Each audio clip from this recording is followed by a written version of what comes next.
Good.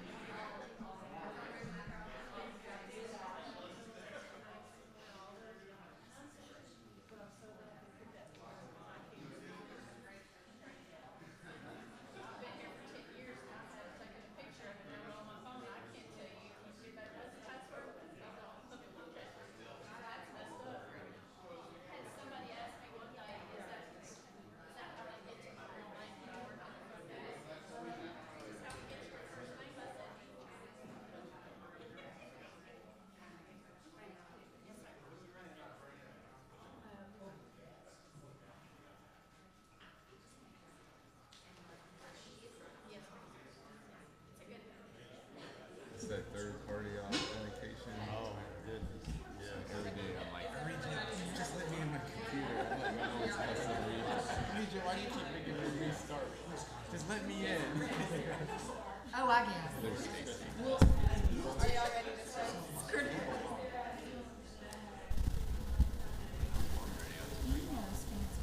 I just know the ones we could afford it. 6 weeks ago. Ready to come out. Come on, world. We got time for all. Some things for change. Testing. Sounds like it's on. Yeah. These are my people. Great. Good morning, everyone. Welcome to the March State Board of Education meeting. We appreciate you all being here today. We will take a moment of silence to begin.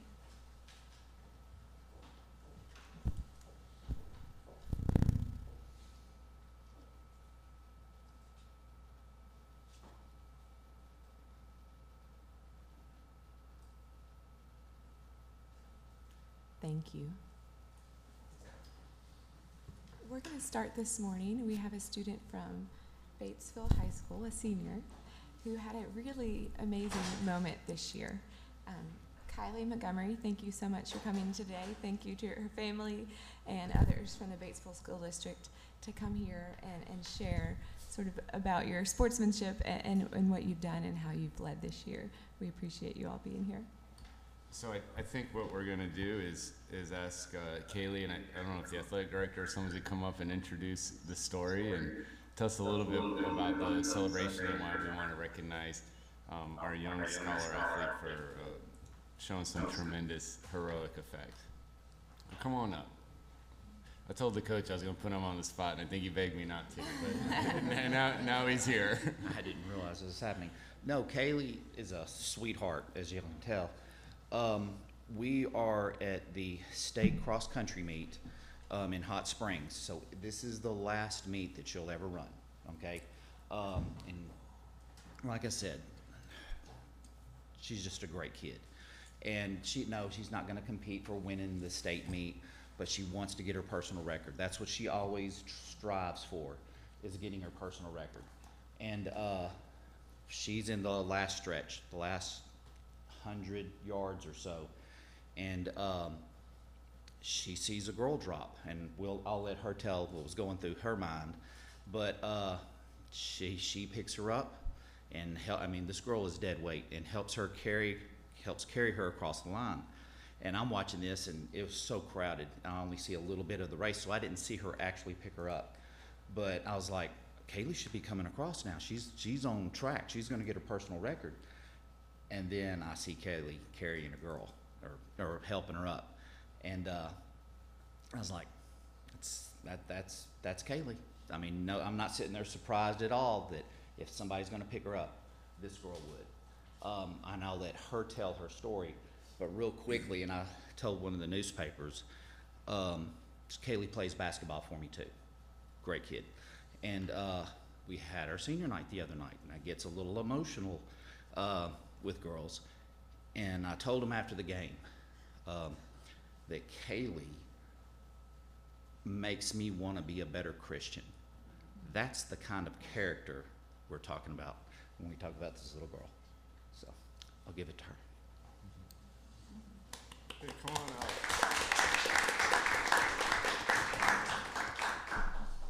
So as my coach was saying, it was the last stretch, and I was just running on. Usually, as I told everyone, the last stretch, I usually just try to kick it in, and I don't know what comes over me, but I'm able to push it to the very end, and I usually look up to the finish line. But as I was looking up, I saw the girl to the left of me, and it was just, I had no second thought, but I was just like, I have to help her. So I went straight to her, and as Coach Fowler said, she was dead weight. Like, I was trying to get her arm around me, but she could barely stand up. But I was able to say, Lord, give her strength, and she was able to stand up and get her arm around me and start able to take a few steps. And it was difficult because I was also tired myself after running almost 3.1 miles. But as I was helping her, I kept praying out loud for the Lord to give her strength, and she was able to start running on her own. And I was honestly just kind of there as a little bit of support. So I've told everyone else, I don't want any glory to come to me, because I honestly didn't even help her at all, because the Lord is the one that gave her strength to get up and cross that finish line. That's amazing. That's amazing. We always start our meetings highlighting amazing people in the state, and you need to be highlighted for your leadership and your kindness in that moment. Thank you for sharing that too. I'm excited to see what's next for you and where you keep going and how you keep serving and helping others. You know, teaching's a great profession to do that in. Great plug. Well, and I thank you for coming, because I think we've probably, your humility is honorable. So I know we've put you, I feel like maybe in an uncomfortable spot, but boy, we really wanted to celebrate you. So thanks for giving us that opportunity. And also, Kaylee, thank you for letting everyone share your story and talk about it so much, because it really is an inspiration to everyone, just a reminder of selflessness and how courageous it can be and what a difference it can make. And I'm moved by your story. I really, really appreciate you not only doing what you did, but telling it to other people too, even though I can tell you're quite humble and maybe it's uncomfortable. But it's a wonderful story. Thank you. I'm not sure where my microphone is. Well done. I mean, that is amazing. It's not often that anyone, much less young people, give of themselves so selflessly. So we're so proud to know that you're in our community. I mean, we need more people like you. And then I'll also look at your parents and say, wow. I mean, I'm guessing these are your parents. Yes. Didn't know that for sure. But, well done for you too. I mean, you must have a sense of pride, and not one of in a boastful way, but, what an incredible young woman you've raised. Kaylee, do you want to introduce your parents this morning? Oh, yes. This is my dad, Robert Montgomery, and my mom, Amy Montgomery. And then that's our athletic director, Stu Smith, and Coach Fowler, Stan Fowler. Awesome. Do you want to share what your plans are for the future? I plan to go to our community college at UACCB for 2 years, get my associate's degree, and then I'm praying that I can transfer to A-State to get into their radiology program to become an MRI tech. Wonderful. Thank you for sharing and being with us today. What You're a welcome. special young lady you are. So. Right here. Normally, I always have something to say, but right now, I'm just taking well done. It's amazing. We're very proud for what you've done and what you're going to do. Thank you. Yeah, I just commend you. So often we let our personal ambitions get in the way of the greater good, and you're just a great example of humility and service, and thank you. I don't know that I can say anything that hasn't already been said, but just thank you for sharing your faith so freely and openly. I know that's hard, a bunch of adults that you don't know. But I commend you for just your work ethic and your heart. And I feel like if anybody from A-State is watching, that you should get a scholarship. So I'll just plug that for you. Might make some calls. I think you should make some calls. I'll just second that. I mean, just awesome job. I do want to give your coach a shout out, though. So often, coaches are judged by wins and losses and the record. When we both know, or we all know, that our number one job is to teach young people how to do right in life and be ready for the game of life. Rarely do we get to see that take place in the middle of competition, and that's because of the culture you've created within your programs, and also having a great young one like this right here. So I'll also add, Kaylee, thank you for sharing your story. We're proud of you. I almost feel like this story is going to be a Netflix special at one point, and one day we're going to celebrate your actions and the character that you demonstrated. I think oftentimes as adults, as coaches, as parents, as athletic directors, school board members, state board members, our hope is that we're building character in our students. And life is kind of funny because you don't know how you're going to respond to adverse situations when they come across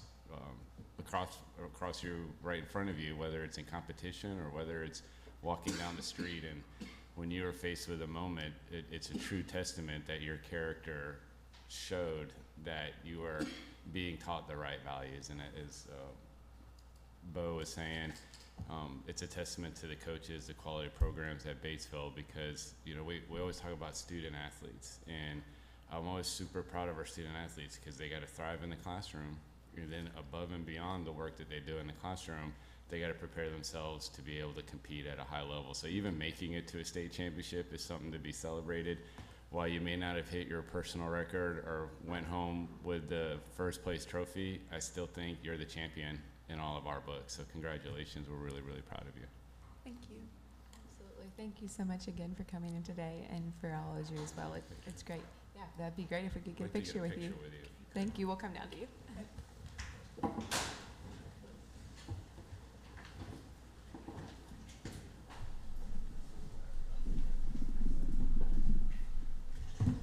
yeah, no, it's fine.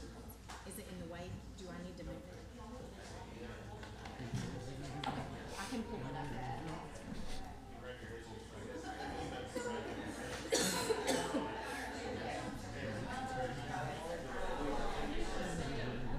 Okay, no, thank you.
I'm good.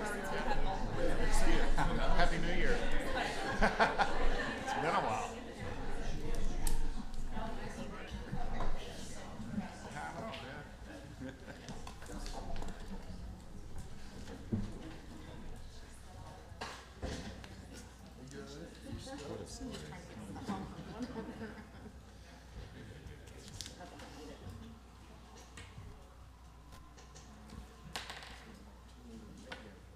that was great. It's great that we can have a platform to get good stories out there and to share amazing students, and things like that don't happen often. So amazing that we could celebrate that today, and hopefully because of that will happen more often in that case. With that, we'll move on to our action agenda. I don't believe there are any changes to the agenda, are they? Okay. Well, then we will start with our first agenda item. The Ashdown School District is requesting a waiver for their superintendent, and I see Miss Debbie Greathouse on Zoom here this morning. Good morning, Hope Worsham, Assistant Commissioner for Public School Accountability. I'm bringing to you a waiver request from the Ashdown School District. It's a request to waive standard 4-B.1, which requires a licensed superintendent to be in place for the school district. The reason the district is requesting this waiver at the moment is because their superintendent had to vacate that position in January, I do believe, and they have an interim. That person is not licensed at the moment, however, and they do not intend to seek licensure because that is not their future path. And Ashdown is currently seeking a superintendent, so this is just to get them through the remainder of the school year, and that person is serving in that capacity, and she's here today to speak if you have any questions. Thank you. Ms. Greathouse, would you like to speak? I think we've kind of told our story on our application, but I'm happy to go through it with you if you would like for me to go. But I think the most important thing I want to tell you today is we have hired a full-time certified superintendent.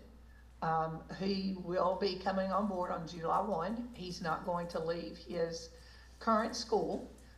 So now I have 2 certified superintendents that I'm working with daily. My previous superintendent, Mr. Nichols, and my newly hired superintendent, Mr. Robert Poole from Prescott. I have all of my co-op superintendents that are helping me. Mr. Benny Weston, director of our co-op. Lots of help have been offered and very graciously accepted. Well, thank you for sharing through that. And I know, how long have you been at the district? I've been in the district for 34 years. I've served in a variety of capacities. However, administration was never my desire. I liked working with kids. But I have served as Dean of Students for parts of 2 different years when we had administrators who became sick or ill. I've been Federal Programs Coordinator now for like 14 years. I've worked extremely close with Mr. Nichols. I've handled all aspects of accreditation and accountability, budgeting. That's why Mr. Nichols chose me to fill in this role until the district could have someone come on board. It was the least amount of disruption to our campuses to allow our administrators to stay in their current positions rather than pull one off a campus. This is testing season coming up, and our campuses have very good plans in place for student achievement, and we wanted that to continue very smoothly, uninterrupted, and so I agreed to take this position. Well, thank you, and thank you for your many years of service to the state and to students. I'm going to open it up for board member questions. Board member of Ms. Worsham or Ms. Greathouse to my left. Mr. Wood. Well, the application for the waiver says that you're the most knowledgeable employee in the district with regard to budgets, personnel, policies, practices, accreditation, accountability. You're extremely competent, organized, and pay close attention to details. You got my vote. I hope that the next 3.5 months in Ashdown are the most successful 3.5 months in the history of the school district for you. And I hope you'll take all the credit for whatever gains your district makes in achievement. Well, I appreciate that, but it's a very big team effort. Ms. Rollins, do you have a question? I also wanted to comment and just say the district is very fortunate to have you step forward and take this role for several months. And it's like you said, during testing, and it's a very busy time of year. And I really appreciate you stepping forward. I did notice that your school board was unanimous in this decision, so I always feel great about that as well. So thank you again. Thank you. board members to my right, questions or comments? Okay. With that, anything else, Ms. Worsham? No. Okay. We will open the floor up for a vote. Move to grant the waiver. There's a motion by Mr. Wood to grant the waiver. Is there a second? I'll second that. A second by Ms. Rollins. All in favor say aye. Aye. Any opposed? Motion passes. Thank you. The second waiver request this morning comes from the Heber Springs School District. It is a request to waive standard 4-F.1 and Arkansas Code 625-104, both of which require a certified library media specialist. In this particular request, the Heber Springs School District has been under this waiver for the past 3 years. They have advertised for the position and have received no applicants. And so they felt like since they have not received any applicants to this point in their efforts to recruit, that they would want to come request the waiver to continue offering library media services in the capacity that they have been doing in the past 3 years. And I do believe we have a representative from the district online if you have any questions. Thank you. Heber Springs School District, do we have anyone present? Yes, I'm Rita Lee, Assistant Superintendent, and our high school principal, Shannon Martin, is here as well. Thank you. If you all could share a little bit more about why you're requesting this morning. You want to talk? So we currently have a paraprofessional that has been overseeing our library and maintaining its use by students and teachers. We have had the job posted since before Christmas, and we've had no certified applicants for the position.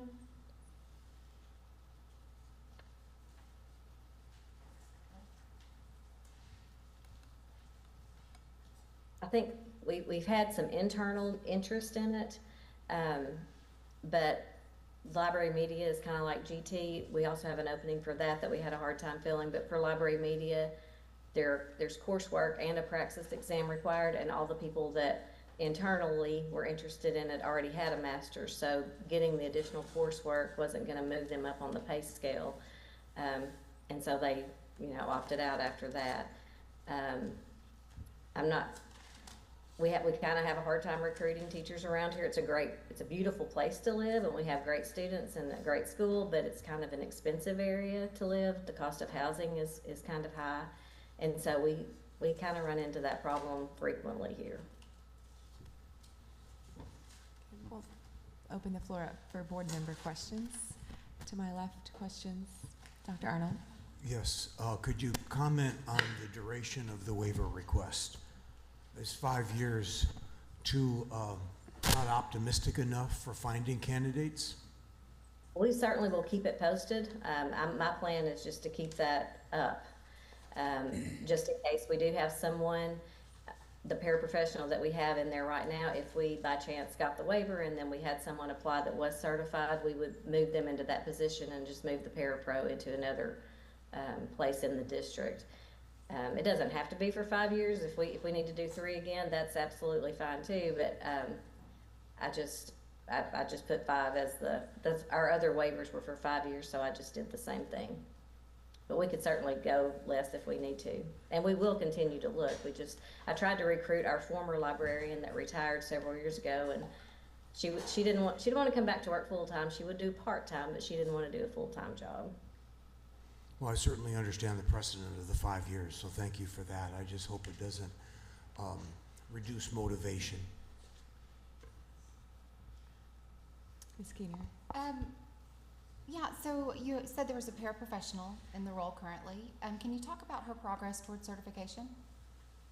She's not working towards certification at all. She has no desire to go back to school or anything like that. She's been a long time. I think she's probably been at the district 25 years at least, but she fits into this role very nicely. It would be good if she would do that, but she just has no interest in doing that. And then you mentioned that the other internal candidates that were certified with a master's did not seek the position because it would require an additional master's, and the current pay scale, they wouldn't receive additional pay. Who sets Right. the pay scale for your district? Excuse me? Who sets the pay scale? Like, who set that limitation that prevents you from hiring that sort of ed teacher? Well, the board of our school board approved it, but we do have a bump up for masters, but all the people that were interested already had a master's, so they're already topped out on that line item. And they thought it would just be a testing out thing, that you would take the praxis for library media, and then, you know, that would be all. But there's coursework, I think 30 hours of coursework required for it. Thank you. So how long has the district been without a certified individual in the position? 3 years, I believe, is what we've been with the waiver in. And tell me what's going on in neighboring districts with regard to this position. To my knowledge, the ones that are around us are in the same situation that we were when ours retired. Like, they have someone that's been a long time employee, just hasn't retired yet. So I don't think they've had to try to find anybody new. And we're kind of, in our surrounding area, we're the only one that has a separate middle school. So we have to have 3 librarians, and that just makes it hard for, you know, us to get someone. We lucked out last year.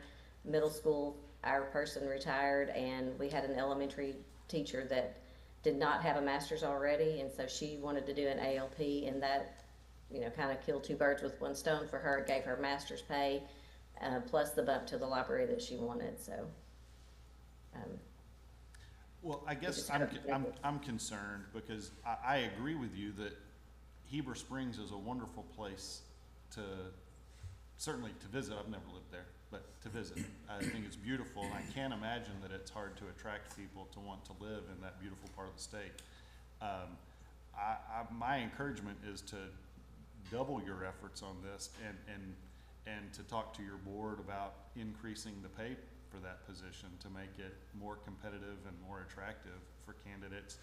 I personally, given that it's been 3 years now, and I think that I would be in a position to oppose this long of a waiver.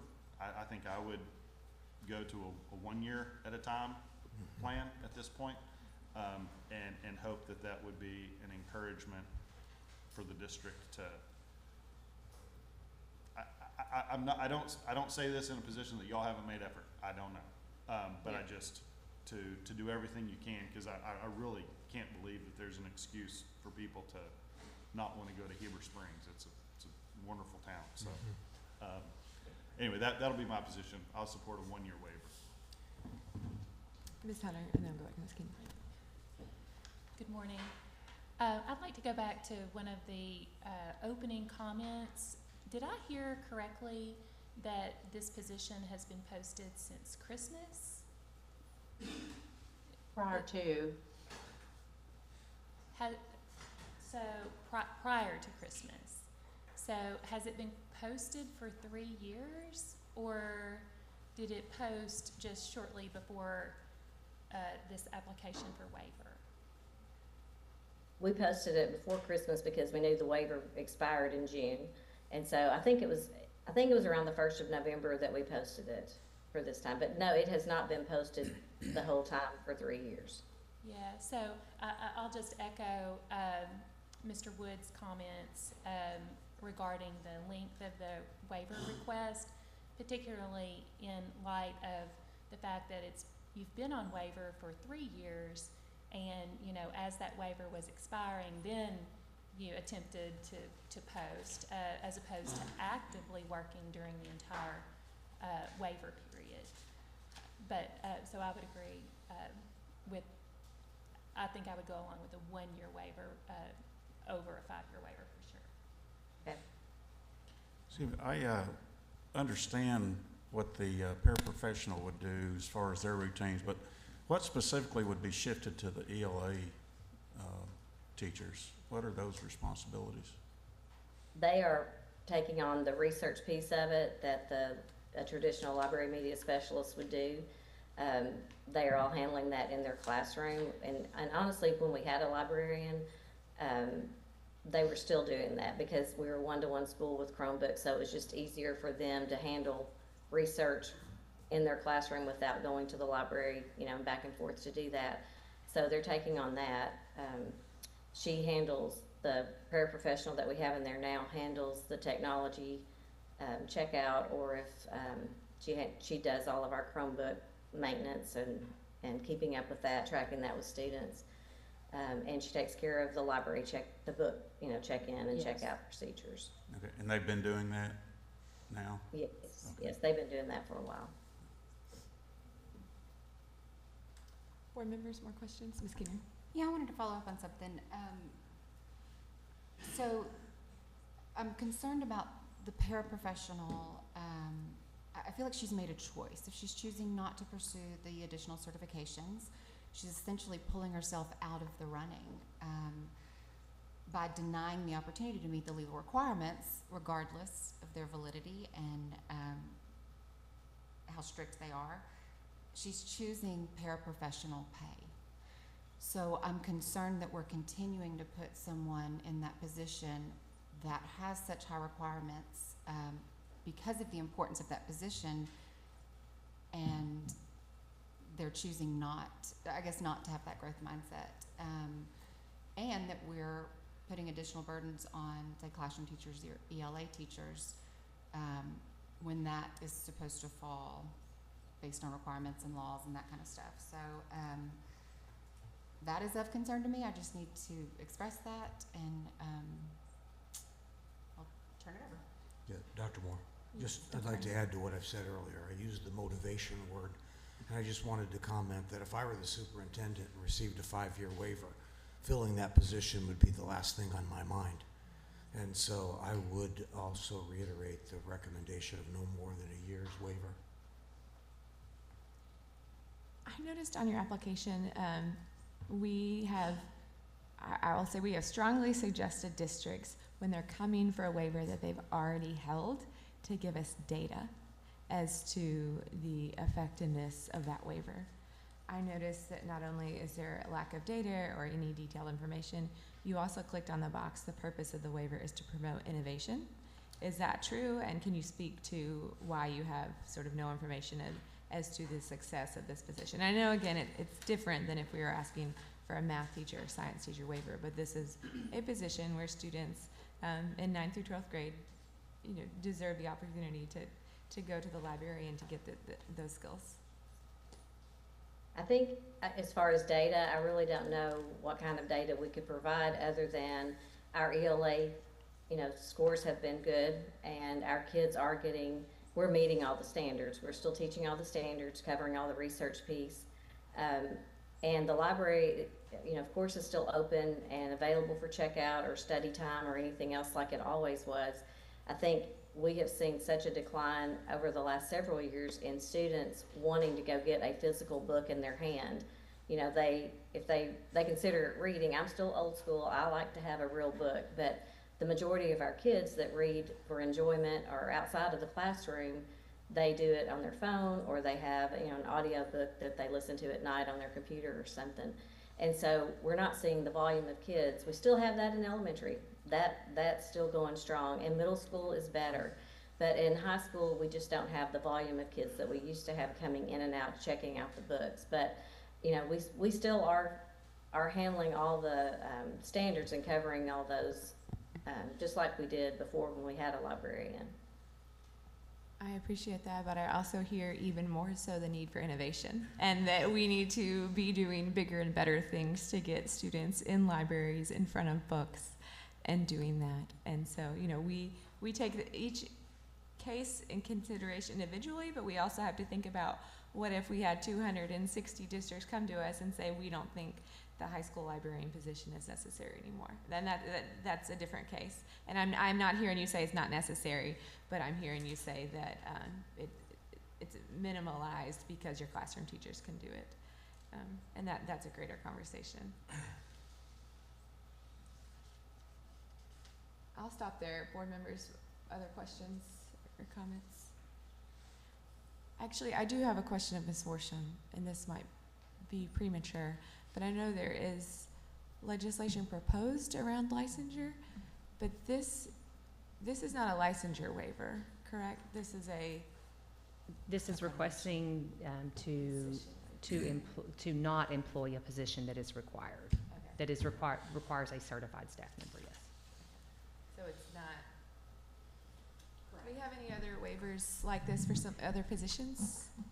So the requirement for school districts to have a library media specialist is a legislative requirement, and it's in our standards. And so for standards of accreditation, this district is asking to be waived, not to be required to have a library media specialist. That's what they're waiving. You are correct. There is a law right now about licensure that people will not be able to come and waive licensure requirements. So if they were, that's not what they're asking for here. This is the position. Do we know how many other districts currently do not, have waived the library media position at the high school level? Do you know it off the top? I don't know the numbers. I could find it out for you. Okay. Madam Chair, Yes, Dr. Arnold. I'll be bold. It's only March, so if this motion doesn't get a second, I do understand, but I would move that we not grant a waiver to this request. Second. There's a motion by Mr. Arnold to not grant the waiver, a second by Ms. Keener. Questions or comments, board members? Okay, all in favor say aye. Aye. All opposed? Motion passes. Thank you, Heber Springs, for being here today. I'm sure the agency will be in touch with you moving forward. Okay, thank you. Next, we have the North Little Rock School District for a request for the alternative school calendar. Yeah, so this is the same kind of waiver request that we saw many school districts doing last year. It's a waiver of when they notify the department the type of calendar. So North Little Rock School District started the year with a traditional 178. They're asking to move to an alternate calendar. To be able to do that, they have to get the waiver on when they notify us. Dr. Jacob Smith from North Little Rock is here today.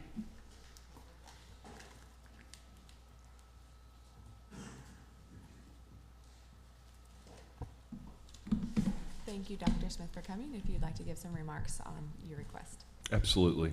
Members of the board, Secretary Oliva, thank you guys for having me today. Much like last year, we've had a winter surge in regards to inclement weather, and the North Little Rock School District has been closed for 6 days this year. We're under traditional model, and we're actually moving to a minute calendar next year, but that did not make it through our PPCs and community process in order to be voted on for this year. And so we're coming before you again to ask that we, going forward, because we use a 100-minute early release model under our traditional calendar, we'd like to use those 100 minutes for the remainder of the year as student instructional time, as opposed to students being released and us performing PD and things of that nature. And so it's not a massive adjustment in regards to our overall structure of our day and our effect on our students and community, but it would, with this alternative calendar, it would allow us to use that time for instructional time to make up for the time that was missed. Thank you. Board members, questions to my left? So what are your start and ending times for the day? Oh goodness. At each level, in fact, we just placed a memo out in regards to that.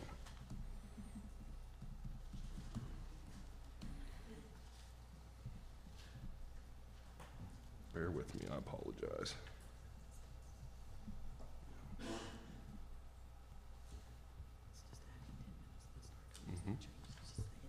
Yes, ma'am. Start time would not change, and so our pre-K begins at 7:30 and ends at 2:30.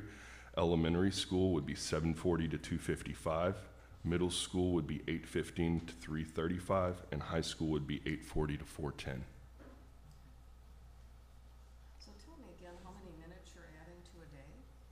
It would just be 10 additional minutes, but we already go 20 minutes beyond what is required each day in regards to instructional time. So under a normal, I guess, requirement, it would be 360 minutes, 6 hours per day. We actually go 380 minutes. And so that is how we bank 100 minutes weekly whenever we go 5 full days. And that is how we do an early release with that banked time. But you cannot carry it from week to week under a traditional calendar. You can only apply banked time for the particular week, which is why we use that model on a full 5-day week, because that's how we garner those 20 minutes. How are the students responding to the kids are very resilient and versatile, and so I think there's a push, if we can use that time, both on behalf of our staff and our students, to be able to get out as close to on time as possible. That would be the push from the community and the feedback we've received from the board. So you feel like they're fully engaged the whole time? Yes, ma'am. Other board members' questions to my left? To my right, questions? What would be your current end date converting to this model? May 30th. What was your question? I'm sorry. What would be their end date by converting to this model? Do you have any, outside of spring break, do you have any other days off before May? I don't believe so. We try to keep April pretty open because of the testing window in regards to time off. That's kind of our high priority. And so spring break ended up the last week of March this year, and I think after that we're just kind of in testing mode until we get to the end of the race. Okay. As far as adding, so you will add 10 minutes to every day for the rest of the remainder of the school year, is that correct? Yes, ma'am. How will that work out at the high school level? Where will those minutes fall for students? Yes, ma'am. So we're on a block schedule is the way we are, and so it's 4 periods per day, and so we would make an adjustment, basically extend 2.5 minutes, 2.5 minutes, 2.5 minutes, 2.5 minutes each period. Okay. Next year, you said y'all are looking to go to the calendar, to the hours calendar. How many days would you plan to have next year? Next year it would be, so that was a unique process as well. Like I said, going through the process of the community and everything. 176, we would only have 2 additional professional development days off of our traditional calendar, but our pre-K, because of the standards associated with that, needs to be open the full 178. Okay. I've been a vocal critic, I think, of going fewer days of school. I've also noticed when we're moving to the hours, we have to get really particular, and I know the agency does, about what those 6 hours are, and we need to be guaranteeing that the students are actually fully receiving 6 instructional hours at school. Can you guarantee that at each level? Yes, ma'am. Do you dismiss buses early, or are those, the end of the day is truly the first time that kids are leaving your campus? The end of the day, as far as I'm aware, ma'am. Okay, so you're not cutting short. I've seen that in practice too, where the end of the day is the end of the day for some students, but buses leave earlier. Because, and I know that's a real challenge, but if we are starting to count hours, we need to fully count hours of kids in seats learning, and we don't want to shortchange. Yes, ma'am. We run a 3-tiered transportation system, and so elementary, middle, high, there's a 30-minute gap in between basically when each one ends, because we're adding 10 minutes at each level. It's not affecting that transportation process. Okay. Board members, other questions? So you didn't have any built-in days for snow or bad weather Well, in your calendar this year? Yes, ma'am, we did.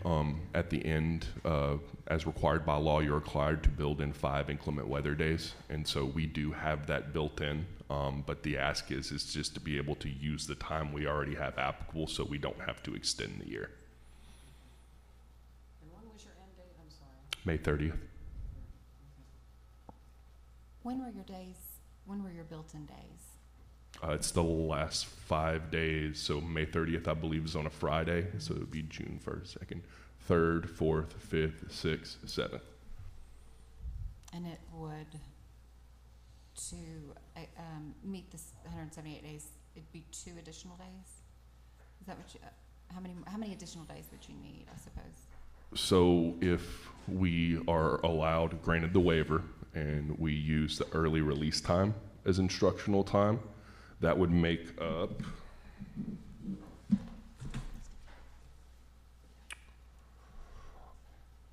that would make up 1,620 minutes, which is 4.5 days, and then extending the school day for 10 minutes for the rest of the year would make up the other day and a half.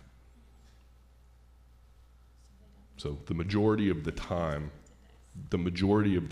our students are already used to, because 4 days a week they are going 380 minutes on a full 5-week day, and so us keeping that Wednesday as a 380-minute day is really more of a normal day than an early release.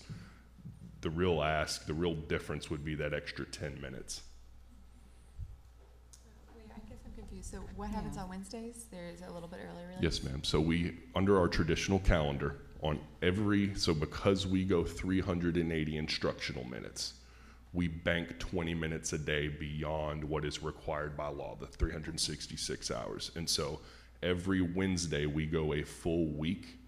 We have a 100-minute early release day on Wednesday so that we can provide professional development, have a data day, things of that nature.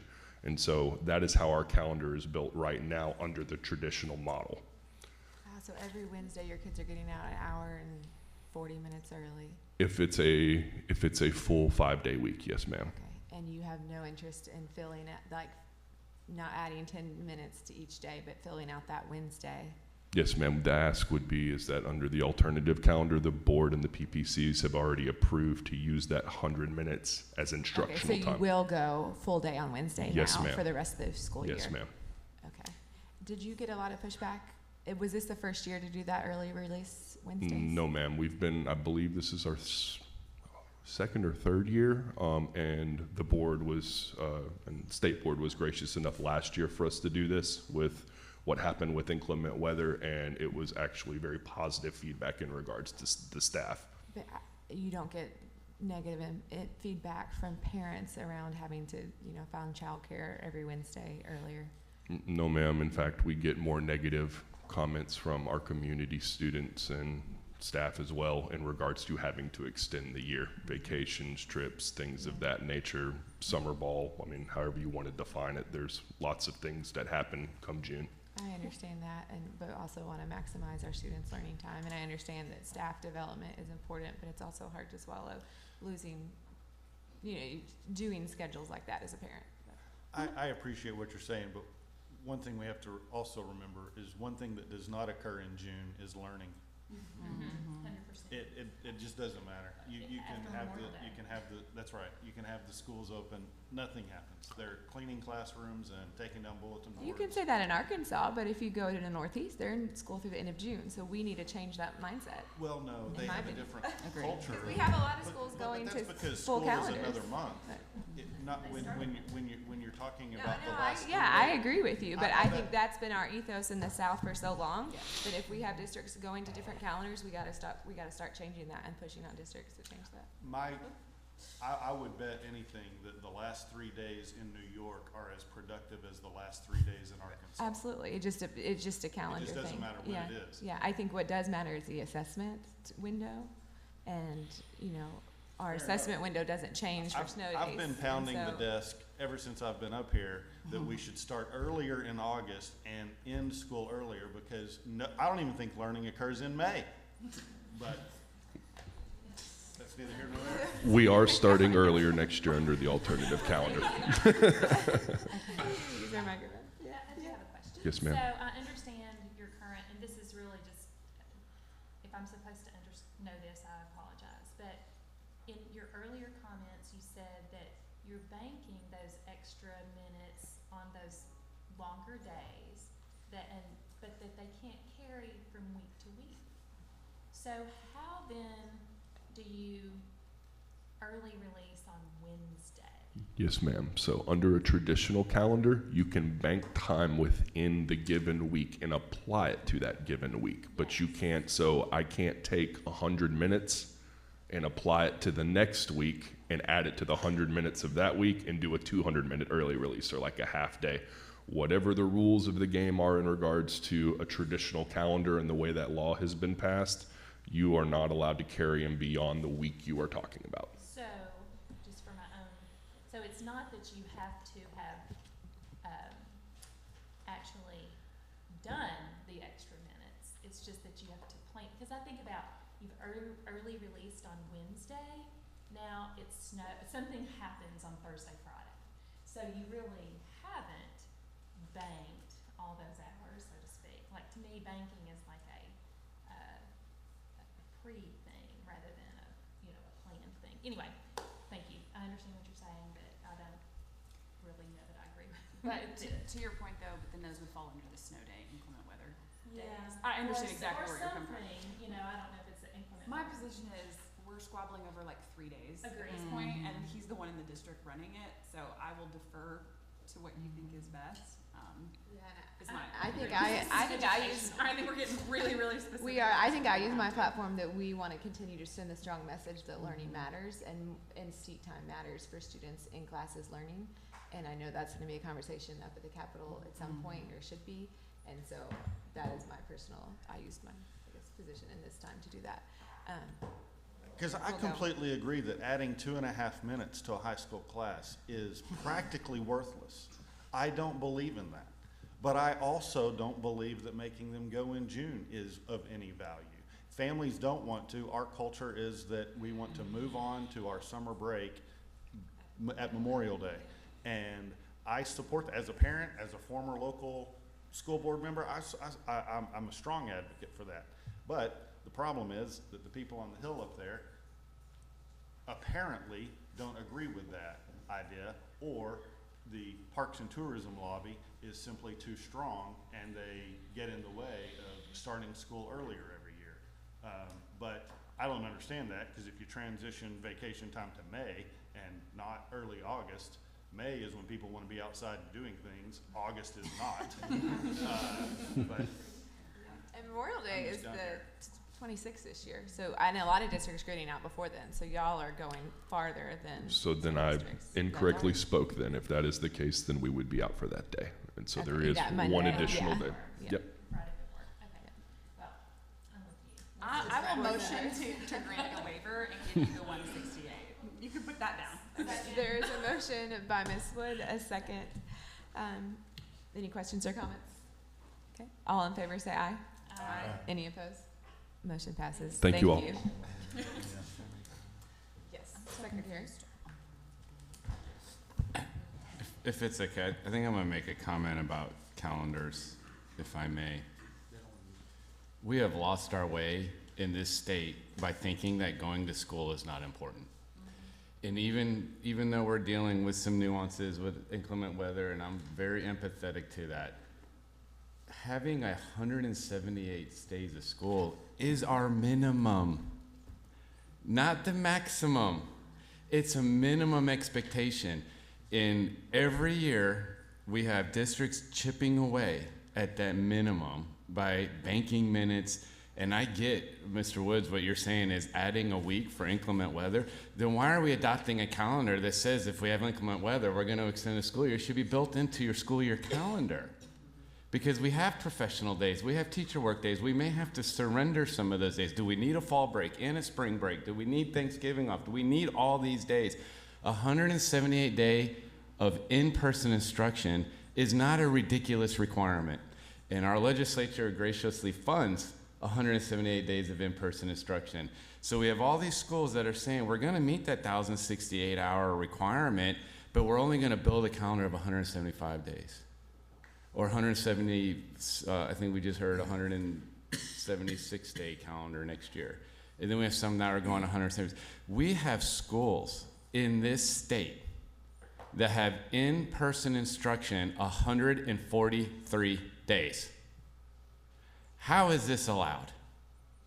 If learning matters and being in front of high-quality teachers matters, then we need to do something working with our friends in the legislature to say that this is a priority, and that when we invest in our schools to make sure that our students have access to a full day of learning, that it is at a minimum of 178 days. How a school district wants to adopt the calendar to meet that 178-day requirement, that's where I get them that local control. You want to start August 1st? You want to start in September? You want to go 4 days a week, 5 days a week? Some days go 3, some go 7, some do half days. You can figure that out. But 178 days of in-person instruction is not a lot to ask for. And by the way, that's well below the national average. So we already as a state go below the national average, and then we just kept letting people chip away and chip away and chip away. We keep seeing these things to try to bring back AMI days. I'm sorry, sending kid home a packet that says that this is equal to a full day of learning is ridiculous. And when I first got here and started questioning AMI days, I would get requests from districts saying, we're requesting to go to an AMI day. The basketball team made a state championship. We want to send a pep rally bus to go root for them. Excuse me? That's what we mean for a full day of learning? So I know we're going to deal with inclement weather. We need to be empathetic to our districts, but I think as an agency, we should take a strong stand that saying we're going to schedule a calendar that has 178 days of in-person instruction should not be that hard. Thank you. Thank you, Dr. Oliva. I know this is anticlimactic after that, but I think the national average is closer to 180. And to Dr. Moore's point, particularly in the Northeast, and we are competing, and we need to be competitive. So I like that mindset. Thank you. Any other questions or comments? Thank you. With that, we will move forward to agenda item number 4, request to approve the Arkansas Better Chance grants. Ms. Williams, thank you for coming today. Thank you, board members. Before I start, I just want to acknowledge board member Lee Keener for working alongside us and really pushing us. I think in the past, when ABC recommendations have been brought to the board, and I have not been involved in the past several years until recently, but I do think even when I was administering over at DHS, they were just brought as a list. And I want you, I'm gonna walk you through the process of how we came to you today with these recommendations. So I want you to see the data that was used in that process. So I do have the clicker, thank you. On the slides, let me get it started. It's always, doesn't like me for some reason. Okay. All right, so many of you know we funded local leads over the past year and a half as a result of the LEARNS Act, and the local leads are in communities working alongside early childhood as well as other stakeholders. One of the things that they did early on in the first cohort and second and now third is to do a child count. But more recently in December, they did a coordinated funding request for seats across birth to 5. So we have seats that are funded through the federal child care block grant. We have some infant toddler contracted seats that are very new. We have pre-K seats. We have Arkansas Better Chance that we're going to talk about in a few minutes. That also includes center-based and home visiting, as well as an early Head Start grant. So across all those programs, the coordinated funding request came in with requests in all of these areas. This is just a cycle map so that you can see it. I'm not going to read everything, guys. I'll try to move quickly because I know you have other items. I think the big message here is there were almost 5,000 additional seats requested across the state from birth to 5, which is more than we have the ability to serve in the Office of Early Childhood, way more. We will continue to refine and work on this coordinated funding request process as it's very new. And I think programs maybe didn't understand it as our local leads were asking for them to submit. Some of them were thinking there is no new funding, why would I submit? So we will continue to work on that, but I wanted you to just see the first attempt at this was a pretty big request. In addition to the coordinated funding request, there were lots of board members who asked questions last year, and I took note of that around home visiting and all the questions that were raised. You also asked us to bring this to you earlier, and that's why we're here earlier in the year to ask. But my team has looked at enrollment data for the past 3 years in Arkansas Better Chance. I was quite surprised, as I have not been administering, that there were enrollment issues in about 16 programs. And when I say enrollment issues, I'm talking about significant enrollment issues. We look at least programs to be at 85% enrollment, because if you have 100 children, you would have a classroom of 20, you would probably have to hire 5 teachers at a minimum for those 5 classrooms. So we acknowledge that there may be a little bit of movement, but we're looking for at least 85. And so my team put together data and looked at the last 3 years.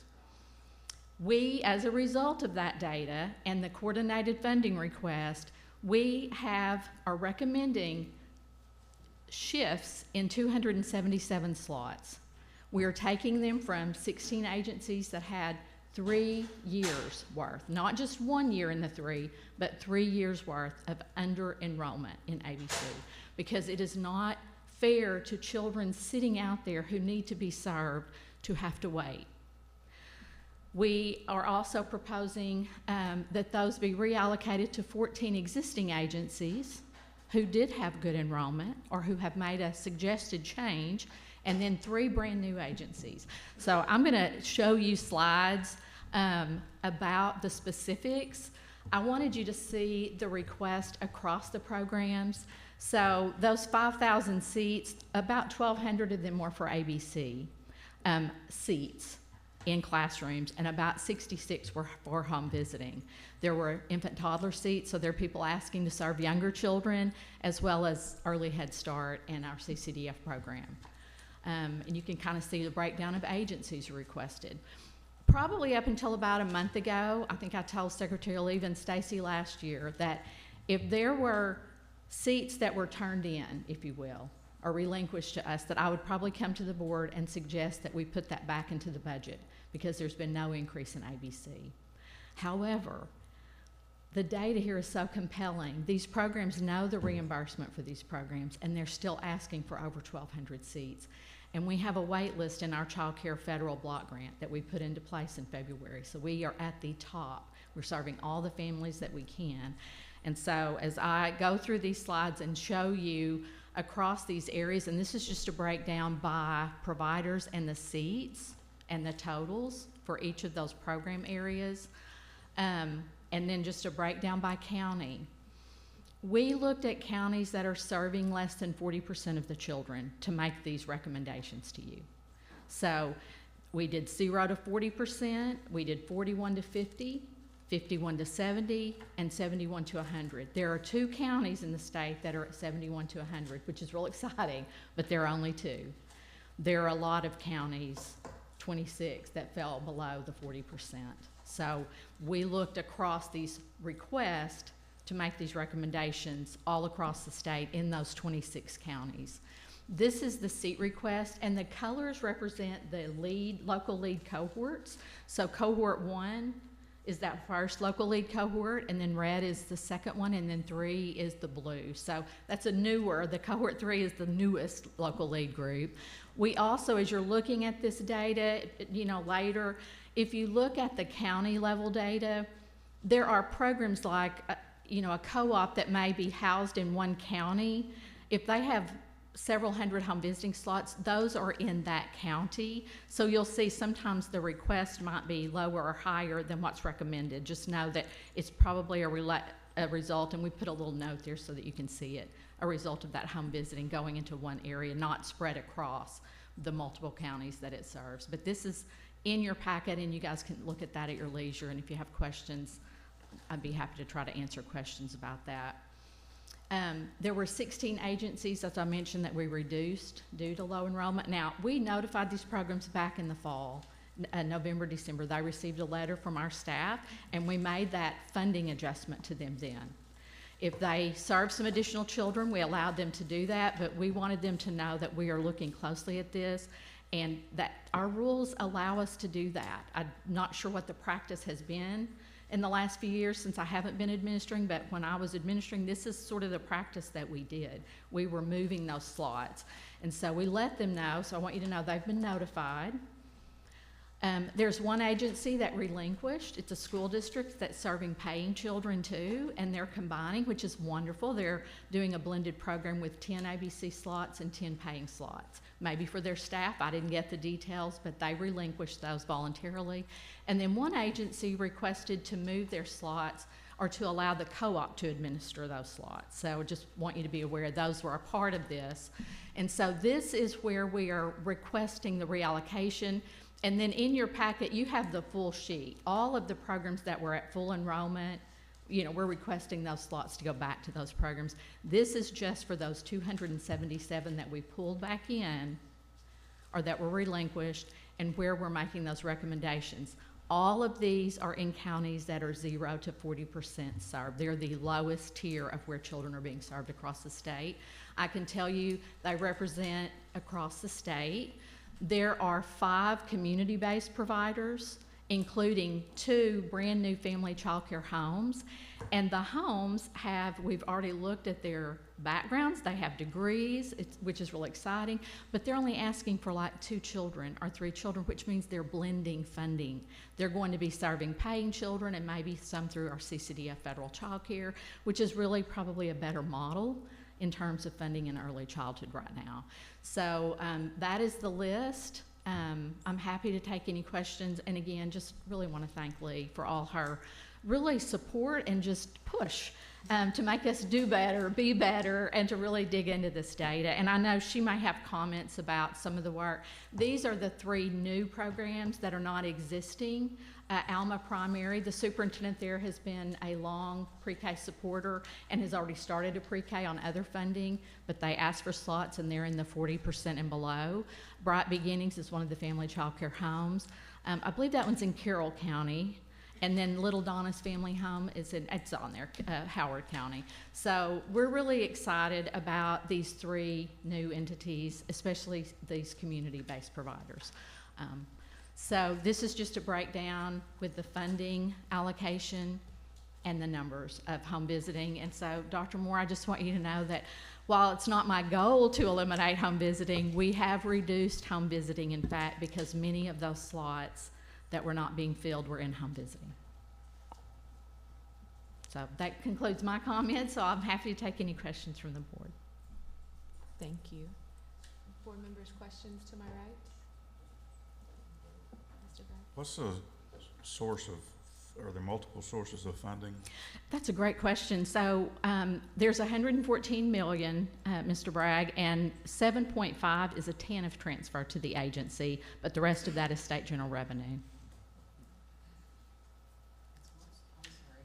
It's state general revenue. It comes from the state. It's allocated through the legislature, and it's part of the original ABC program and then expansion that happened in the early 2000s. So do we know at this point if any of the Medicaid cuts that they're talking about will affect our children in Arkansas with this program? Mr. Rollins, I do not know specifically. We are working closely with our colleagues in the early intervention side of the house. I've not been made aware of any changes to that, but we can certainly ask questions and see if we can get any data on impact. I know what you're talking about, but I have not been made aware of any specific cuts that would impact the children in early intervention. And that would be that population that, are being served through Medicaid. Yeah, it's probably too early. Board members? Well, I attended the committee meeting that Lee ran, and she can run a meeting. It was really productive and informative to me, so a shout out to Tanya and to Lee for their professionalism and their work on this. It's highly detailed, and you care about each center and each child, so I just wanted to say that. I wasn't fully clear on one of your committee members' concern. Maybe you could comment on that. Yeah, thank you. I'm going to basically dismiss everything you just said because I have a lot to learn as the committee chair. So I appreciate the compliment, but you're flat out wrong. So what? I've been thinking about this a lot. So bottom line, as a state board member, I recommend that we approve this action item. The subcommittee does not. And so I want to follow up on that and kind of give some background knowledge. Long story short, I'm no Dr. Sarah Moore. I've said it before, I'll say it again. And this meeting did not go as well as it could have or should have. There was a date change that was not communicated well enough. Only 3 committee members were able to come. 2 were popping in and out. So when we got to the vote, that's in addition to myself, when we got to the vote, it was down to 1 person. That's of concern. The attachments were not on the agenda. So the members had 0 prior knowledge of any of this information. So they were given the information, they had to digest it all, and then make a recommendation in a very short amount of time. That was not ideal. And it means that I asked them, these devoted members who care deeply, to do exactly what I was trying to avoid by creating this committee, and that was what you guys wanted to avoid as well. When I pulled this from the consent agenda about a year ago, it was because we didn't have enough information to sort of blindly approve $114 million worth of state money, taxpayer money. You know, when I pulled this, it was because we wanted more data. We needed to be able to defend our decisions, and that is what has happened in the last 6 months to a year. And I was privy to that process. I saw how that coordinated funding request went. I saw the data that came in. We asked more questions, like she says. I pushed. The committee members were not privy to that information. So of course they were like, I can't approve this. I don't have the information. So that is why I recommend approval, but the committee does not. Basically, I have a lot to learn to be a chair, and I ask that you approve this, and I ask that our committee members will give me grace and forgiveness, and as I learn and do better moving forward. The other thing, if you'll go back to the slide on the 3 new providers, because I'm going to push again. Sorry. While she's pulling that up, the 3 new providers you'll notice are level 2 Better Beginnings providers. That's on a 6-star system. These are not high quality rated providers. However, Sorry, guys, I'll get there. Thank you. Yeah, so you'll see on the bottom, they're level 2 out of 6. I want to watch this because this is their opportunity to engage with the state more, to increase their Better Beginnings level. If we come back next year and we look at these levels and they have not increased, or perhaps one of our funded programs decreases, or they're not coming back with quality scores, with great outcomes, with high class scores, all the things that we need to focus on, we will look at that reallocation in a different way. And the other thing that I want to say that I need to reiterate, and Ms. Williams did a fabulous job doing this in a very kind way, but we as a board have been approving ghost children, funding for ghost children. So a program may have initially had, I'm just making up these numbers, this is not about a specific program, but say they had 20 kids enrolled, they requested money for 20 kids, and over the years, they're now only serving 10 kids. But as a board, through a consent agenda, we kept giving them money for 20 kids.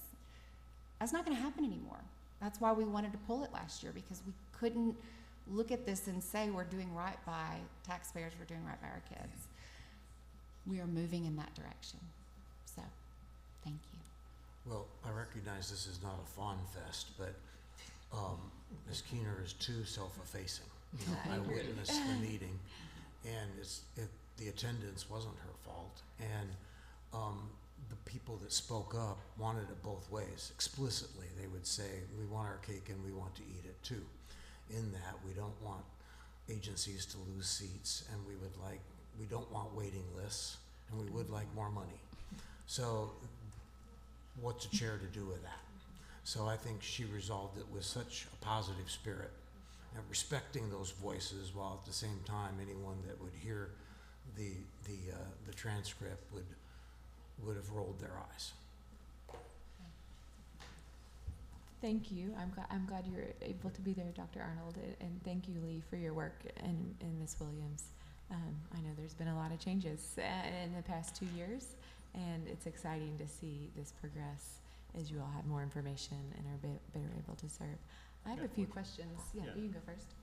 Yeah, looking at the program, you know, I really see value in the framework, and I think it could really be impactful. The question I have is somewhat preliminary. How, I see you got 3 districts that were selected. Is it a lottery process? What was the determining factor of selecting the districts? Yeah, so we used a lot of data, Mr. Henderson, to do that. So it was using the coordinated funding requests that came in from local leads. It was using what % of the children in a county is being served. And so those new programs. Now, there are existing programs that also are receiving additional allocation, but they were all in those communities that were 0 to 40%, and they made a request. There are some counties that were 0 to 40 that didn't include a request. And so we have work to do there to help communities think about that. So those were the big factors, and the enrollment of that program. So it's fair to say that with Lee's leadership, these numbers could be doubled by next year? The what's that? Nah, yeah, I do see the value in this, and I appreciate your work with this program, and look forward to the future of it. Thank you. Well, and that was, I didn't mention this part, but the part of the coordinated funding request, what is so beautiful about it is this process is that we know that data tells a story, and once this data was laid out, the story was already written. It was like, well, obviously, this needs to go to these places. So we can look at this list and each one of us be able to defend these decisions and where this money goes. So we're gonna keep pushing. Thank you, guys. If someone would make a motion, sorry. A question. The difference in your appropriation and the award amount, are you anticipating the possibility of more funding? No, sir. Okay. I'm not. It's, what's allocated is not enough, bottom line. And if there's an appetite for it right now in the legislature, I'd entertain it. I don't think there is. Yeah, it's a problem. I believe the answer is the per pupil amount. That hasn't changed in years. Is that right? It changed, Dr. Moore. I think 2 years ago there was a little bit of savings on relinquishment, and they pushed it back in right before I, came back into it, and raised it to the $5,105 per child. But it was just a little bit. But this is no change over last year. No change over last year. By comparison, we have districts receiving over 20,000 per student per year. So 5,000 is not going to get us where we need to go. For K-12 students, yeah, compared to. Right. Well, Ms. Kanner, I sure appreciate all your work on this and putting a new focus on it. And Ms. Williams, I know you've worked for years on this. There's an old saying, we're getting better at getting better. So please don't beat yourself up. That's something, no. We're not going to accept that at all. Well, thank you. I appreciate it. Yeah. But I'll make a motion to accept this request for approve the Arkansas Better Chance program. There's a motion by Ms. Rollins to approve the request. Is there a second? Second. A second by Mr. Henderson. All in favor say aye. Aye. Any opposed? Motion passes. Thank you, board members. May I make a comment now? I do want to make a comment because, first off, Lee doesn't push. Lee shoves, okay? But she shoves in the most enthusiastic demand of excellence. And she does that same demand of herself. And that's what you saw just a minute ago. I want to recognize Brandy sitting in the room, Brandy and Tanya's team. They work, this is the first time that we went through a process like this to let data really drive the decision-making process. It was new to the entire Office of Early Childhood. And Ms. Keener asked all the right questions to get us to that point. Some wrong ones too. And do what? And some wrong, never. So we value your input, we value your leadership. I know the OEC team has grown and they appreciate this. I want to encourage the rest of you not to do this. Just let it be Lee right now, okay? I'm kidding you. No, she's been amazing and she's been a true leader in this field and everybody's growing. Okay? And don't beat yourself up. You didn't, all the stuff you said you did, I was like, what is she talking about? Gary, your comments were astute and on point of what you said. I always tell the literacy and the learning services team, if we're talking to a bunch of science teachers, they say we need 4 science credit and everybody should take physics and chemistry. Okay, if you're talking to history teachers, everybody needs government, everybody needs this, and this is how many credits we need. When you have a subcommittee full of early childhood people, they need more money, yes. They need more seats, yes. Right? So when it comes down to the decision of what actually happens, sometimes it doesn't always meet up, right? And that's what you saw there. That wasn't anything on you. Okay, so I appreciate the work of Tanya's team, and I appreciate the work that this board just now recognized of Ms. Keener and of the Office of Early Childhood. So thank y'all. With that, let's go ahead and do a break before our consent agenda, and then we'll do consent agenda and move in straight to reports after that. So it's 10:19. We'll come back at 10:25.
Trump tariff thing is going to affect, who will argue and go over Such a great job last week. it? Your oldest? Oh, yeah. Yeah, I didn't know if experience.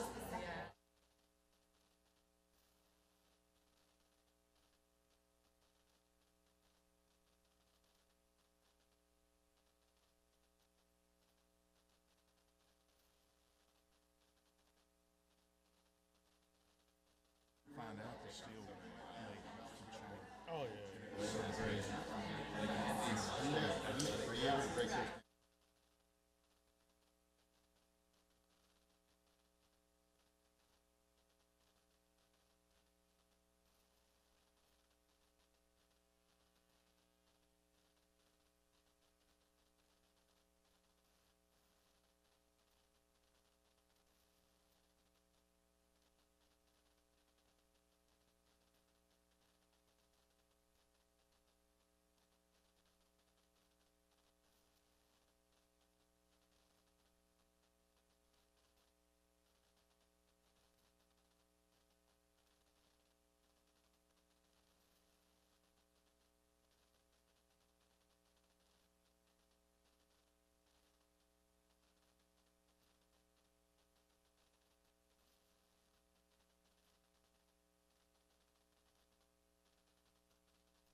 Okay, with that, we will get back together for the consent agenda.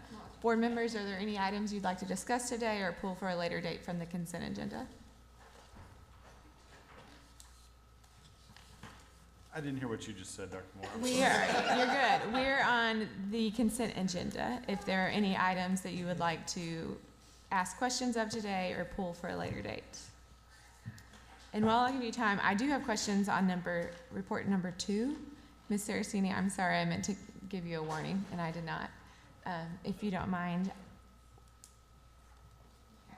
Ms. Newton was always really good at working with you on this report, and y'all have done a great job of giving us more and more data over the years. But I noticed in this report, when we're looking at the licensure exceptions, we have 2 districts with very high percentages of licensure exceptions. Do these licensure exceptions include teachers on Act 1240 waivers? Carly Saraceni, Assistant Commissioner, Educator Effectiveness and Licensure. Good morning. Chair, that does not include Act 1240. Okay. Because Act 1240s are given to a district or a school, Okay. not an individual. And so, but we're very excited because that may change soon, and then we will be able to track them. Okay, I noticed Strong had 68% of their teachers with licensure exception waivers, and Junction City had 47%. I would bet those districts probably don't have a 1240 waiver for licensure then. That's correct. Okay, so they, still have, and therefore those teachers are required to be on a pathway. Correct. Is that correct? Okay. Yes, and most of them are ALPs, which is adding additional licensure plan. That means a person already has a teaching license, just not in that particular area. Right.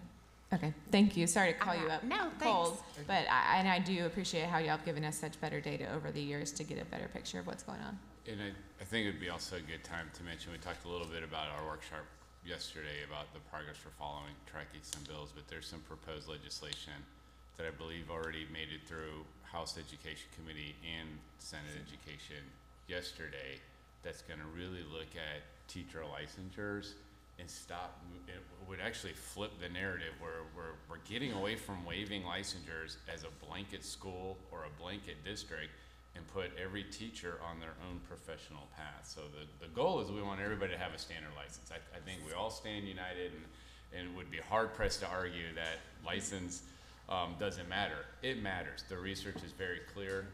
Strong licensed teachers that have mastered their craft have high impact on student gains, but we know teachers come to us from all different paths in life. So we've done a really good job. I give Ms. Saraceni a lot of credit of working with how can we make the path to a standard license more attainable. And I think historically we probably made things way harder than they needed to be. True. And if this legislation goes through, what I think I'm most excited about is if you have a candidate that's on an alternative pathway, if they demonstrate success with students, we can give them a license. Like, we used to not do that and then wonder why they didn't stick around and not give them a waiver. So I was like, we're taking a real common sense approach to professional license. I don't know if you want to add anything to that, but I think that your questions are spot on why I think our agency is really tracking this bill and would welcome it if it makes it through the legislative process, because it's really going to be what's right for teachers in schools to make sure that everybody knows what they need to do. And I know we even heard an item here earlier around pathways for media specialists. You know, we've heard a lot and done some work as an HCA with pathways for special education.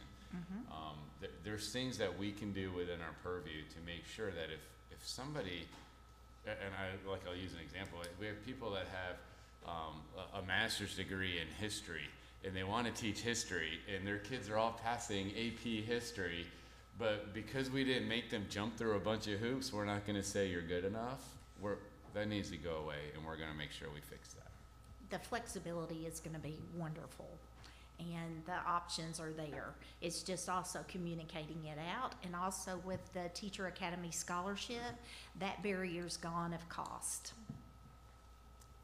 Thank you. Any other questions on that, board members? I'm taking the point of privilege. I'm going to be echoing Mr. Sutton, who we miss on this board too, and asking questions about number 3, the review of loan and bond applications. Dr. Sanders, would that be you? We should have asked Greg Rogers. Oh, Anita, thank you. We have a few districts on the list that have debt ratios at 25% or greater. Can you remind me what flags a concern of a debt ratio, and are those conversations y'all are having?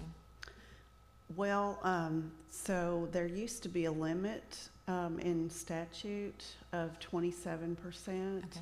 and that was taken out of statute. However, we do still look at districts that have the higher debt ratios, making sure that their fund balances look good. We have a committee that reviews all of these applications, and someone from Fiscal Services and Support is on that committee and reviews all of the financial information. Okay, so you all weren't concerned about any of these listed here because that recommendation has been made? Exactly, yes, ma'am. Okay, thank you. Board members, any other questions on that? Okay, thank you for being here. With that, I'll go back to any other items or questions from the consent agenda.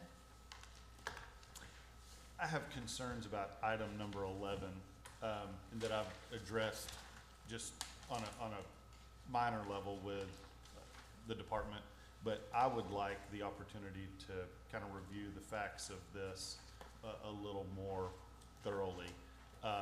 Specifically, the reason for the concern is that the initial subcommittee that reviewed this case recommended a permanent revocation of the license, and then the second subcommittee reduced that down to just a 1-year suspension.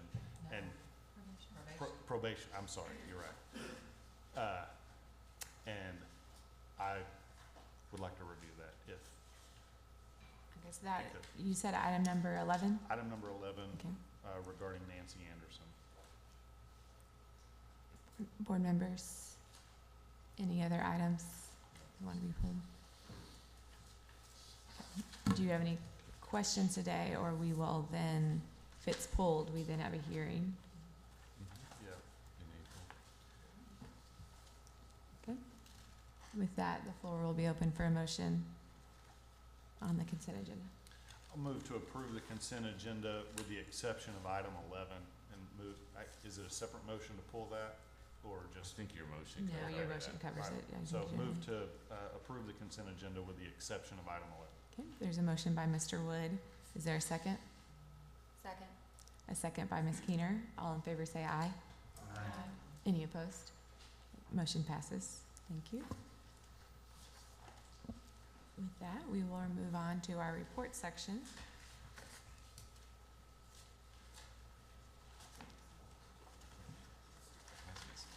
To start, we have Ms. Keener.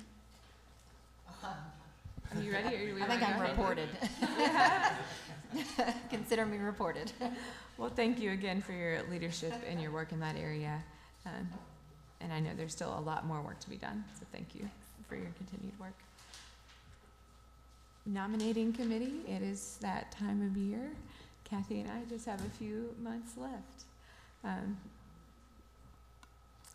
So with that, we have a nominating committee that will be appointed today. They will meet and make recommendations by the April meeting and vote in May, I believe, if I'm correct, for chair and vice chair for the upcoming year, which starts in July. As reported, we have Randy, Lisa, and Adrian willing to serve on the nominating committee. Is that right? Okay, thank you all for your service. We don't vote on that because it's a report. So that has been reported, and you all will come back with us next month on that. Randy Henderson, Lisa Hunter, and Adrian. Yeah. And with that, board members who are interested on leadership roles, please talk to Mary about any roles that you're interested in, as she will share that with the nominating committee. Thank you. We will move on to one of the best report, teacher, no offense, the head teacher of the year. Thank you. Good to see you all again. I believe it was Ms. Hunter we were visiting yesterday, talking about how fast things were going, and I believe after today I will only have 3 more reports. So it's been a busy year, a good busy, but it's moving along very quickly. Started off a few weeks ago. I don't know if it's switching or not. There it goes. We had our state chapter. Arkansas is our state chapter of the National School Public Relations Association. We had our state conference at Oaklawn, and what's really cool about this is, you know, a lot of your bigger districts, you have your communications departments and your communications director, and you know, there's a bigger need for it. But at your smaller districts, a lot of times that's your library media specialist. Sometimes your superintendents take on those roles. But the state conference is when we all get together, and some of your bigger departments are able to pass on good practices to your smaller school districts. Just a really good opportunity, because a lot of times there's really nobody within your district to lean on for advice when you're in those roles. It's the other individuals in other districts who have those same roles. And when you think of communications directors, it's a lot more than the PR and the marketing part of it. At their schools, they're responsible for delivering, you know, systems that deliver the most important information in a reliable form to parents and the communities as well. But really neat state conference. Our state chapter does a great job. Really proud of them. A few days later, this was a rare occasion. Capri and I, we got to co-teach. It's not often that Teachers of the Year get to run a room together. A lot of times we don't see each other, but this was very special at Fountain Lake. They had a career day. Capri and I got to meet up and tell them all about the teaching careers, especially about the different pathways and the awesome things that we love about teaching. And made a visit up to Cabot. That is Melanie Blanchett on the left. If you remember back in the fall, Melanie was one of our 4 finalists and for 2025 Teacher of the Year. On our school visit, when the panel went and visited the classrooms, she had her theater students. They were in the middle of gearing up for a production. They were also talking about their spring production. Just happened to go visit Dr. Greenwood, the CTE department there at Cabot, and didn't even realize it, but they were putting on one of their performances that day. If you know anything about Cabot Theater, it's a lot more than just Cabot Theater. It is the community of Cabot Theater. Not only was it our students that I saw in the classroom that day, these students were from 4th all the way through 12th grade, were performing that day. And they also do it in correlation with a big fundraiser called Walk for Wheezy. And that is a fundraiser that brings awareness to cardiac awareness inside the school systems. They had a theater student pass away several years due to a cardiac situation. And I believe Ms. Blanchett told me that through that program they've raised over $50,000 through the theater's fundraising efforts. But really neat deal there at Cabot. A few days later I went up I-40, visited a former coworker of mine, Drew Brent. He is a broadcast production teacher there at Russellville High School. This is a very new program. I believe they are currently in their 3rd, maybe 4th year. But it was really special that day. Drew's story is kind of like a lot like my story. He had a career before teaching in that industry, and he runs his program like a professional industry. And that day, I got to share my stories, and we shared stories with the students about what we had learned from the past and in that industry. But the coolest part of the day was when he put them through an exercise he calls a flash show. He gave them 45 minutes to write a show, stack a show, and gave them certain stipulations that they had to include in the show. It's much like a live breaking event or live news breaking event. And then he just backed off. And to watch those students take control of the environment and the situation and their interactions between each other and pulled off a show that was flawless 45 minutes later. Really neat to watch. And then a few days later, I got to visit Hope and her team. This was the Office of Public School Accountability, this setting standards for school letter grades in the future, correct? And I believe Hope told me that out of 600 possible applications, 430 educators from around the state, different regions, were there currently working on the school letter grades that we will be moving to in the future. Really neat process to watch and learn. I stayed there a short time. I think it was 3 full days they put in there. It was really neat to watch. And then finally, Module 2 of the PLS program that I'm involved in was in Dallas, Texas. Really just a special opportunity. Not only did we get to visit with Mrs. Bush and President Bush, we also got to learn from Ken Hirsch, Kevin Sullivan, Communications Director for President Bush, and Dana Perino as well. And they led sessions on what they learned through leadership and communication and decision-making while in the administration. And we got to cap it off with an off-the-record visit with President Bush, which was really, really special, and dinner that evening. But those are special. I mean, those are, you know, those are really neat and special items to take from the program. But I think the biggest value is the network that we're able to build with other members of our cohort. For example, I've mentioned that I was going to be starting a work-based learning program whenever I return, or on the other side of this ATOY adventure. I'm able to meet the CEO of the Permian Foundation, which is a foundation built up of 16 energy companies within the Permian Basin.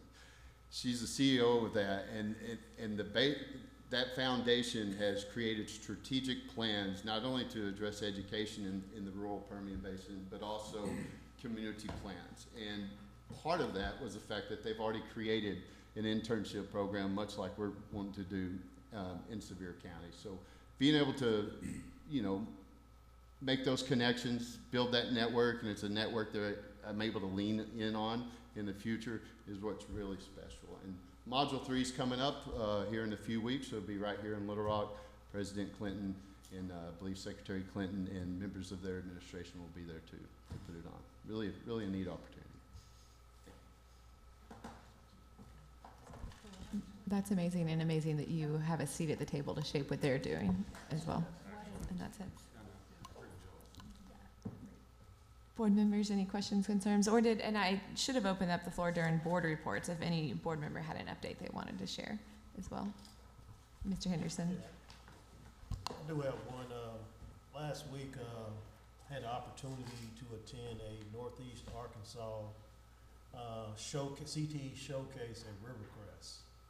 You know, I left there just filled with amazement. I mean, to see the students interact with CTE innovation, and they were also presenting to the audience. You know, obviously in that part of the country is big industry, and they were working things like tape measures and teaching other students and teaching a few adults as well. It was a very, very good event. Big kudos to CTE coordinator David D'Agostino and Assistant Superintendent Chantel Raper. They did an amazing job getting everybody together. It was a very big crowd, and you know, I highly recommend if you haven't visited that school, if you're in that part of the state, I promise you, you won't leave there disappointed. The ADE department was there. Jennifer Snyder, they were leading the charge. Very good event. They have a new greenhouse, just showing some innovative ways some things that they're doing here in the state. So they're very excited. That's great. I'm glad you're able to go. Board members, any other updates or comments? Dr. Arnold? Will there be an opportunity for us to hear an update from Hope and her work on the assessment project? Yes. Yes, there will be. Good, because I too took a peek, and it was really exciting to see how deep they dove down into the data to change the system. That's great. Secretary, pass it to you. Sure. So first, want to thank the board for another wonderful meeting, and for those of you that were able to join yesterday to be at the, I guess it was deemed Demo Day at the School of the Deaf and Blind. What a wonderful event, and what a journey we've been on for a year and a half to help elevate and set the high expectations for the students there to deserve the high quality facilities that are safe and accommodating for some of our most vulnerable students. So we're really excited because we got that commitment from Governor Sanders and the legislature that we can reimagine that footprint. And it seemed like it was so long ago, and people were starting to question, like, is it really gonna happen? Are you really gonna do something? But there's so much planning that has to take place, and dirt that has to get moved around, and plans that gotta get approved, and permits. But when we get to the point where buildings are starting to get moved around, I think we're gonna see a lot of progress happening very quickly. So that was it was a wonderful event, and we're really excited about that. Some questions around updates on where we are with the standard setting process, and how we're kind of moving to, I kind of call it almost the last phase of this redesign journey that we've been on for about 2.5 years. That started with this board by approving some updated standards around ELA and math, and we've reimagined our professional learning, built out instructional materials for that, and then wrote a whole new assessment that included a lot of new test items to measure whether or not students are learning what we expect them to learn. And the board was very engaged with that standard setting process, where we had to develop and kind of say what the cut scores are going to be. Like, this is what level 1 means, level 2, level 3, level 4, level 5. So that's the data that gets put into our accountability system. So I think when we started this project, even with the standards all the way through to the school accountability redesign and cut scores, we put out a call to experts and wanted to make sure that this is a product representative of people that are true practitioners that are in Arkansas classrooms. And we've gotten some guidance and oversight from some national experts, but this is the product of the standards all the way through assessment of the people that are making a difference in the lives of our children each and every single day. And I want to say, and Hope, correct me if I'm wrong, but from start to finish, we've involved about 3,500 different Arkansas educators throughout this process. So talk about being transparent and reflective and making sure that everybody had a seat at the table. I commend the team for going above and beyond to make that happen. So the work group that Bo participated in, I did question how Bo got a seat at the table. I was like, I got rushed out by noon. It was just an observation day. I was like, wow, Bo, you're a statistician. Cool. I'm picking on him. But no, we had a great representation of folks. So our intention is that at the April board meeting, we'd like to schedule a workshop the day before to go through that process and what that means. In the afternoon, similar like we did the workshop yesterday, and then maybe presenting some options to the board for consideration at the April board meeting. So this is kind of like the culmination of a journey that we've been on for over 2 years, and I feel like we're finally going to be able to land that plane. And when we do, it's really going to set our expectations where they need to be, and everything is going to be clear. It's going to be concise. It's going to be consistent. We're going to get rid of all the confusion, and we're going to have confidence that when we issue school grades, they mean what they say, and we'll know how to garner our support. So I appreciate you all being a part of that journey, and I know we're pretty excited to get there. I think another kind of big thing that we want to celebrate as well, and I see Dr. Smith and his team, is we opened up our Educational Freedom Accounts portals March 1st, which is a big undertaking, because that's another big priority, is that we've said as a state with Arkansas Learners that we're going to empower parents, and we know that one size fits all doesn't work, and we need to create some options. So there was about a 3-year runway, or leading up to almost 3-year runway to phase in how we can create more opportunities for families and students so that they can be in a learning environment that works best for them. So that platform opened up March 1st, and of course, probably within 45 minutes of it opening, our website got overwhelmed and went down for a little bit, and we had to revive it and bring it back up. But the team, I think, has done a wonderful job navigating through that. And I want to say to date, we have about 30,000 students registered since March 1st, saying that this is the best path for them. So a lot to celebrate there, and it's a big win for Arkansas and leading the nation in school choice. So want to recognize those folks. Do we have a total of what's going to be available this next year yet? Well, we have a number that has been built into the governor's budget. So I want to say that number is close to 40 Like, it's a hard exact science to navigate, but we're still under that ceiling. We're hoping that we're going to be able to accommodate all the families. 40,000 students. Total. Yeah. And then I think another big priority that we've been working on, and we've been able to give some updates, and we spent some time yesterday talking about how we're going to build on the great work of Arkansas Learns and expand that to Arkansas Access. So we've been working with our community and our legislative folks and college presidents and superintendents to put together what I think is a wonderful piece of legislation that's really going to set high expectations for all students and make sure that there's no barriers or obstacles that get in their way of helping them reach their highest potential. So we've been very fortunate that our bill has gone through committee. I think it was actually earlier this week. I'm getting all my days crossed, but and then it went through the Senate floor yesterday, and I think it's up on the House floor for consideration today. So there's a lot of wonderful things that are happening in the state around education and just kind of building out that system of alignment. And we would not be able to do it if it wasn't for this board and your support and the educators out in the field for providing their input and giving us a chance to solicit their feedback. So really proud. This is probably, if I put my former high school principal hat on, springtime is my favorite time of the year because that's when you're getting into all the end of the year banquets and proms and graduations, and there's a lot of excitement happening in our schools, and you're planning and already starting to build master schedules for next year. So just want to thank our schools for what they've done to lead up to where we are this spring, for having a wonderful school year for our students, and just remind them that we always like to say, don't count down the days, make every day count. Absolutely. Thank you, Secretary, for providing those updates. Questions or comments, board members?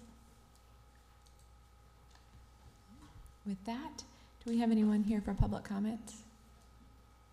Check, sorry, I should have checked before. We'll check on that. I don't think so. I don't see anyone in here. Raise your hand. We'll check in the lobby just to be sure.